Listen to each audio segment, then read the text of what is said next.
Hello and welcome to Daily Debrief brought to you by People's Dispatch. I'm Shriya, and in this episode we talk about the failure of the First Republic Bank in the United States, an economic agreement between longtime allies Syria and Iran, and Lionel Messi's controversial trip to Saudi Arabia. This week, the First Republic Bank became the second largest regional bank to fail in the history of the United States. The bank is also the third to fail in the US since March. The extent of its crash surpassed that of Silicon Valley Bank which crashed on March 10. First Republic was finally taken over by JP Morgan Chase. As the total assets from this year's bank failure surpasses the bank failures of 2008 financial crisis, the US government continues to assert that all is safe and sound with its banking system. We spoke to Eugene Purrier of Breakthrough News for more details on this story. Hi Eugene.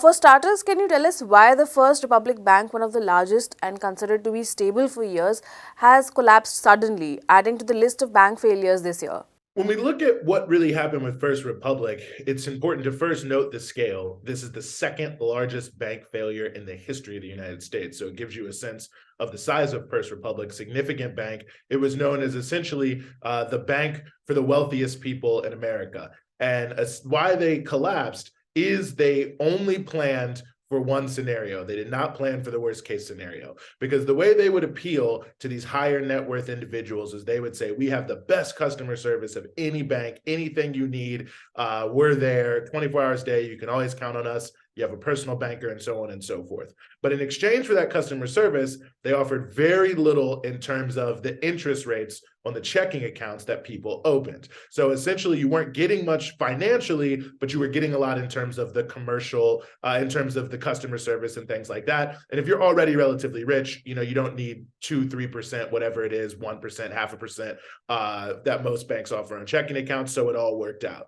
Then First Republic would take those deposits that they were getting. And of course, as you can imagine, they have a lot of deposits because they're mainly looking at rich people. And they would invest that money primarily in fixed rate mortgages. Now, all of that was totally fine as long as the status quo of low interest rates that made it that, there wasn't a lot of incentive for people holding deposit accounts to try to go somewhere else to look for higher returns, and that the fixed rate mortgages were very stable assets and there weren't going to be an erosion of their value because of the interest rates rising. So as long as there was that stability, it was all going to be fine. But of course, that stability has totally collapsed. The Federal Reserve has been jacking up interest rates massively, deliberately, to try to do things like what we're seeing now to create a recession in the economy. And First Republic Bank was caught in a moment where a lot of their depositors now were saying, oh, hey, there's other places we can move our money where there's higher interest rates, so let's take advantage of that. So they want their money out. And then the bank itself is like, well, we don't actually have as much money as we told you. So we're in a little bit of trouble because the value of the fixed rate mortgages had eroded and they weren't able to sell them on the market to have enough cash to match the depositors' demands for their money to be withdrawn. They borrowed hundreds of billions of dollars from the government to try to stave this off, but ultimately it collapsed under the weight of rising interest rates, which made their assets, their so-called liquid assets, less valuable, which made them unable to pay when their ultra-rich depositors were asking for their money back to try to seek higher value for their money and other higher interest rate financial products. Right. So, in this context, how can we see the intervention by JP Morgan Chase? And do we see more banks failing this way? And how do we see this crisis continuing? I think that we should expect that there could be more bank failures. I mean, the Federal Reserve is undecided on what they're going to do in terms of their interest rate policies, but it does seem they will raise the rates at least one more time. But even if they don't, you have a lot of banks that are basically in the same situation as First Republic, as SVB, is they were holding one or two or a handful of assets that were 100% predicated on interest rates being low. With interest rates rising, they're unable to sell them at the actual value they have on paper. So there are a lot of banks that do not actually have enough money or enough assets they can sell to meet any large run on the bank, any large move by depositors to remove their money. So there's tons of banks out there that I'm sure are sweating bullets, just hoping that there isn't some reason why everyone wants to take their money out all at once. And I think what we see with JP Morgan and the other large banks that control the vast majority of the banking sector. I mean, something like 44% of all bank assets are controlled by just 7 banks in the United States, that they are becoming so too big to fail that they're able to step in these isolated scenarios. But the more they consolidate all of these other banks within them, the more those new banks and the more their existing challenges and the big banks could also result in runs on those banks. And certainly there are hundreds of trillions of dollars, well over $200 trillion in, say, derivatives that are out there. And the vast majority of held by about 25 banks. Those banks only have about $18 trillion in assets. So you can see the 25 largest banks in America, all they need is just a handful of bets to go bad, and they won't have the money to cover it. Not to mention, they're now taking on even more smaller banks, which just expands the problem. But ultimately, since they're too big to fail, they don't care because they know the government is going to bail them out. And I think that's what we can expect. We can expect more, at least potentially more bank failures, but more bailouts and more bailouts at a larger scale, because ultimately the banking system is not going to be allowed to collapse by the authorities here in the United States, who are 100% committed to keeping the very corrupt gambling style banking sector from facing any consequences for their own reckless behavior. Finally, Eugene, raising of interest rates is linked to these bank failures. Can you take us through why the interests are being raised in the United States?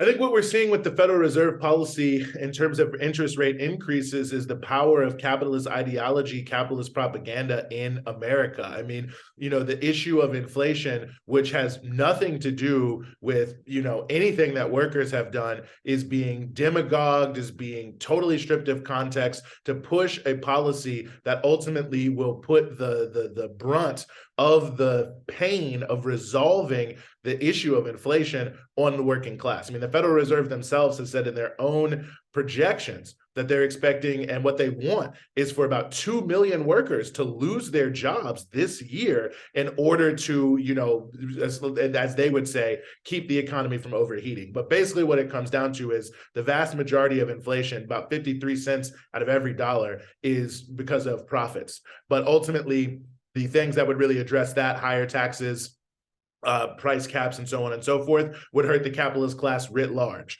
But if they just tank the economy, which will also bring down the prices and bring down inflation, that means that, yes, some capitalist companies will fail, but many capitalist companies like JP Morgan will actually gain, because they'll be able to consolidate their market share by buying up these failed companies. And overall, their class will be strengthened, and the vast majority of the pain will be on working class people who will lose their jobs, whose wages will go down as competition around jobs gets even worse, and who also will then face the knock-on effect, since there's less revenue, of the capitalists attempting to cut the government spending programs, because they'll say, well, we don't have as much revenue and resources as we used to have. So it's really just class warfare in terms of inflation policy here in the United States. And I think that's how it has to be looked at. There's a crisis, it's around inflation, and it's going to be dealt with in one of two ways. The capitalists are going to feel the most pain, or the workers are going to feel the most pain. And the capitalists are using their political power to make sure it is the former, not the latter. Iran's President Ibrahim Raisi is on an official visit to Syria, the first since 2010, meeting his counterpart Bashar al-Assad. The two countries signed a series of long-term agreements in several sectors, including oil. Iran has been a firm ally of Syria during the 12 years long war. In recent months have seen changing dynamics in the region and the entry of new players like China. We are now joined by Abdul from People's Dispatch as he decodes the latest from the region. Thanks for joining us, Abdul. First off, can you tell us what is the significance of these deals, and particularly for Syria, how are these deals going to affect the country? As we all know, there has been a war in Syria for more than a decade now, and there has been a very less progress when it comes to reconstruction, even in those areas which were retaken by the state. Primarily because of the sanctions imposed by the US and its European allies. Those sanctions have made it almost impossible for a Syrian government to kind of invite any kind of reasonable or external investment, economic investment, given the fact that most of the investors are worried about the impact it will have on their overall operations. So that is one. The second, of course, the Syrian state does not have enough economic might at this moment to rebuild its own economy. So in that context, if we see that it's, for example, just to give an example, that how its oil sector in particular has been hampered because of the occupation, the US forces controlling the oil producing regions, its major wheat producing regions or the agricultural regions are still under the control of the Syrian Democratic Forces, which are backed by the US. Some of its economy is also impacted because of the bad economic situation in neighboring countries, particularly in Lebanon. So because of all of this, then earthquake happened a few months back.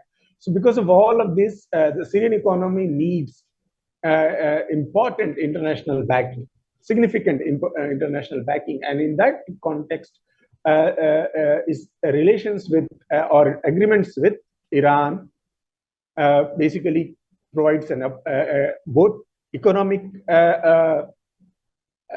resources and incentives. Situations, conditions for the improvement of its economy.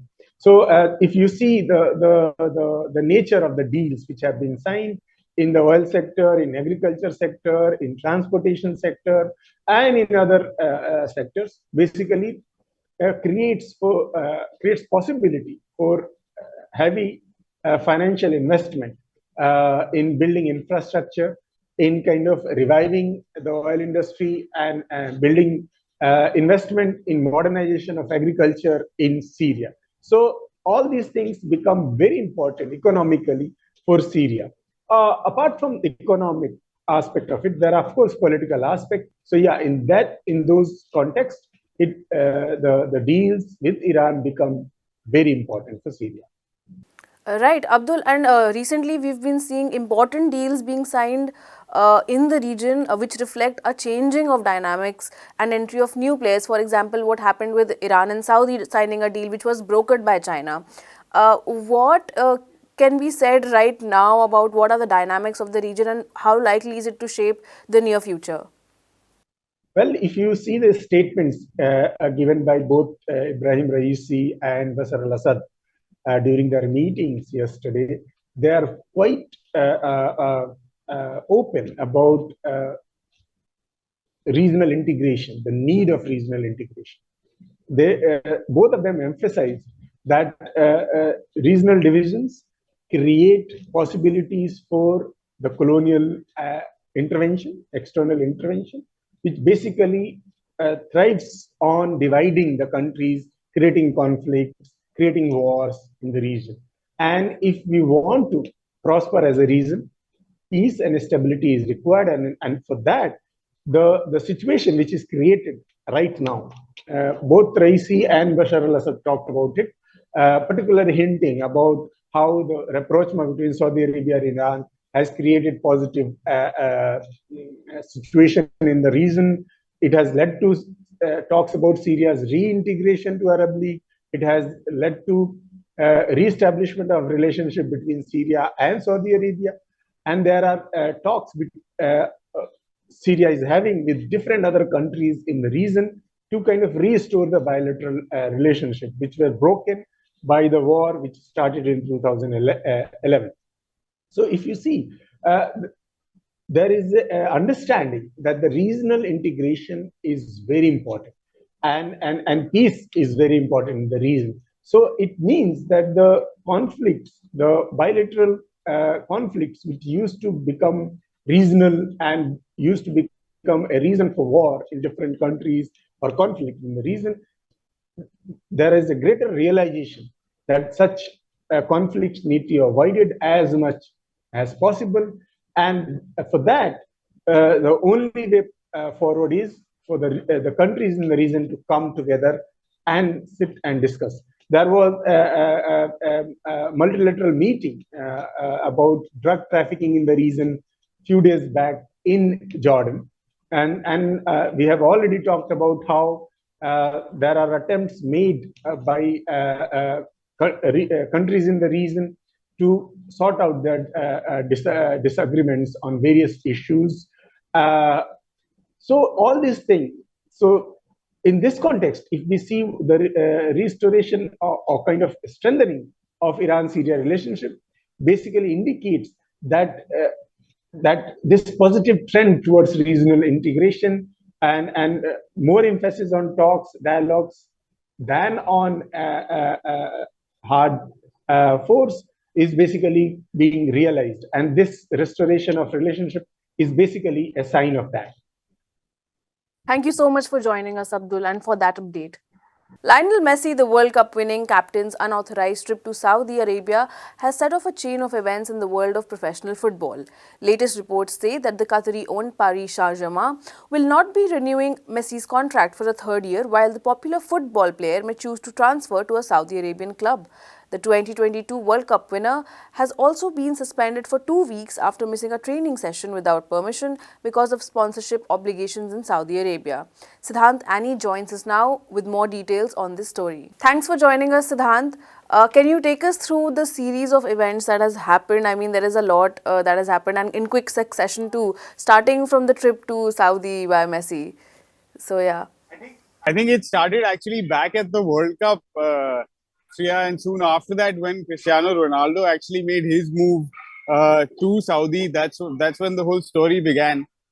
Because this is essentially the playing out of the whole GOAT debate in men's football at a whole other plane, right? Because Ronaldo bagged this massive deal, and there was a lot of conversation prior to that, because he had just sort of broken up quite acrimoniously with Manchester United. And so, where can a player of the capacity of Ronaldo go after that? So the Saudis have obviously the money, and now, as we'll talk about probably later on in this conversation, they have an inclination to draw more people into their kind of football environment, what they're doing around the sport, etc., etc. And they're also pushing heavily other kind of soft power angles to it, which includes tourism, of course. So Messi already has an existing deal. He endorses. So if you go to, I think the website is saudi.com/Messi. There's a whole section for him there. So it's an existing relationship. And what happened recently was that Paris Saint-Germain, his current club, are by far the best team in the French league, right? So it is generally taken as a given that they will win the domestic league. They had a game against Lorient last week, which they ended up losing by a 2-goal margin. If they had won that game, they would have gotten 2 days off, and we would not have been having this conversation, because he would have gone to Saudi on his day off. But they lost the game, and so the coach scheduled a training session. And now, instead of attending that training session, Messi decided to go ahead with what he had probably already committed to his friends in Saudi and traveled there. This comes in the backdrop of the fact that his contract with PSG he's 2 years into it, or he will finish his second year in that contract. It has an automatic 1-year extension clause. But the club has decided, for whatever reasons, not to exercise that option to extend that, not to trigger that extension clause. So essentially, by mutual decision or whatever, it's clear that Messi will be leaving PSG at the end of the season, and more at his age and with the kind of money on the table. There are reports coming in of around 400 million pounds, that's $600 million as a contract. So sorry, I'm laughing, but like the numbers are so ridiculous that they just, it's just jokes now. So at $600 million, I don't think many people can compete for his services. And I think Saudi are looking at Messi being there as much more than just his presence on the football pitch. So that is it. Sidhant, so there is a lot of geopolitics also involved to this, which started in the World Cup in December. So a little more about that. Yeah, so in a sense, if Messi does leave PSG and go to a Saudi club to play in the Saudi league, he will be leaving essentially a Qatari club and Right. going to a Saudi club.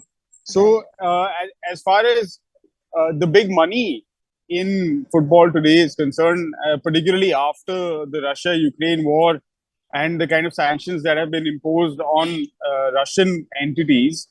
Uh, so the other big money player in the game is the Russians, right? Gazprom, the gas agency, is a major sponsor of football events around the world. Roman Abramovich, the Russian billionaire, we know at the time that this war broke out, he was the owner of Chelsea Football Club and had spent a lot of money uh, and investing in English football. Of course, with the sanctions, he had to sell that club and all of those things. So, as far as the present time is concerned, a lot of the big money that is coming into football is coming in through these petro and gas dollars that are coming in essentially from West Asia, from the Gulf countries. Qatar, a major player in this, and actually having hosted successfully the World Cup, men's World Cup finals in 2018, which was for them also a soft power move, right?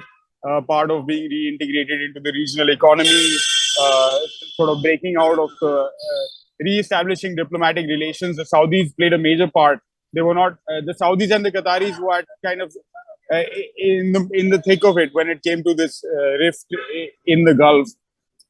And with MBS's visit for the World Cup opening, and you know how well Saudi did beating Argentina in the opening rounds of that tournament, all of that kind of the kind of support that the Saudi team received in Qatar, and the fact that they are neighboring countries. So all of these are indicating some kind of a patch up in that relationship.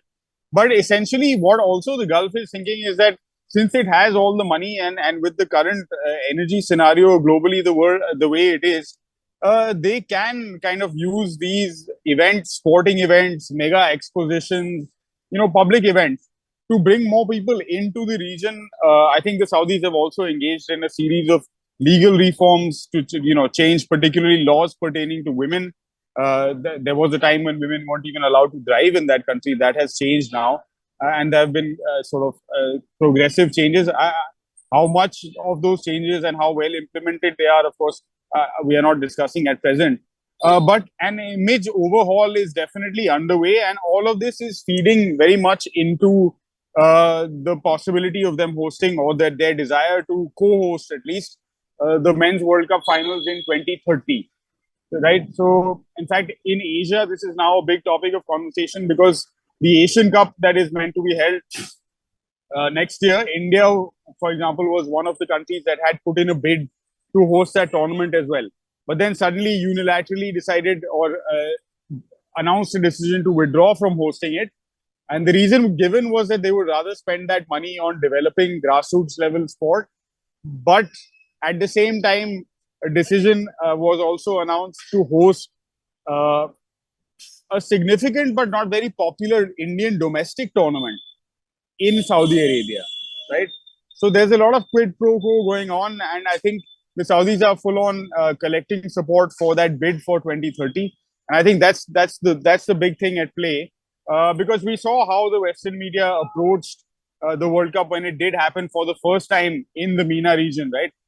The entire narrative was one of widespread and rampant kind of human rights abuses, labor abuses, etc., etc., while very little consideration was given to how these situations play out even when they happen in the West. So this is in that sense a broader political battle also, to say that, okay, the moves that we are seeing in the broader sense globally, that the West doesn't get to all the time decide what is right and what is wrong, and who does what and in what manner. Thank you so much for that update, Sidhant. Thank you for joining us. And that's all we have for today. For more such stories, keep watching peoplesdispatch.org. You can also follow us on Instagram, Facebook, and Twitter.